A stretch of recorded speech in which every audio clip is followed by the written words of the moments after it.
حدیث شریف میں ہے، اللہ تعالیٰ فرماتے ہیں جب بندہ مجھے یاد کرتا ہے تو جب تک اس کے ہونٹ میری یاد میں حرکت کرتے رہتے ہیں میں اس کے ساتھ ہوتا ہوں، یعنی میری خاص توجہ اس پر رہتی ہے اور خصوصی رحمت کا نزول ہوتا رہتا ہے۔ ایک صحابی رضی اللہ تعالیٰ عنہ نے عرض کیا، یا رسول اللہ صلی اللہ علیہ وسلم، احکام تو شریعت کے بہت سے ہیں، مجھے ایک چیز کوئی ایسی بتا دیجئے جس کو میں اپنے دستور اور اپنا مشغلہ بنا لوں۔ حضور صلی اللہ علیہ وسلم نے ارشاد فرمایا کہ اللہ کے ذکر سے تو ہر وقت رطب اللسان رہے۔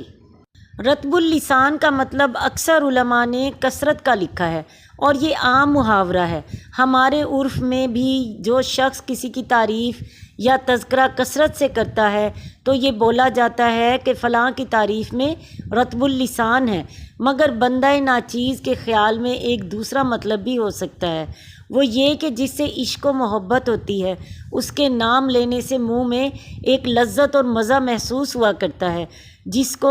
باب عشق سے کچھ سابقہ پڑ چکا ہے وہ اس سے واقف ہیں۔ اس بنا پر مطلب یہ ہے کہ اس لذت سے اللہ کا پاک نام لیا جائے کہ مزہ آ جائے۔ میں نے اپنے بعض بزرگوں کو بکثرت دیکھا ہے کہ ذکر بالجبر کرتے ہوئے ایسی تراوٹ آ جاتی ہے کہ پاس بیٹھنے والا بھی اس کو محسوس کرتا ہے اور ایسا منہ میں پانی بھر جاتا ہے کہ ہر شخص اس کو محسوس کرتا ہے، مگر یہ جب حاصل ہوتا ہے کہ جب دل میں چسک ہو اور زبان کثرت ذکر کے ساتھ مانوس ہو چکی ہو۔ ایک حدیث میں ہے کہ اللہ سے محبت کی علامت اس کے ذکر سے محبت ہے اور اللہ سے بغض کی علامت اس کے ذکر سے بغض ہے۔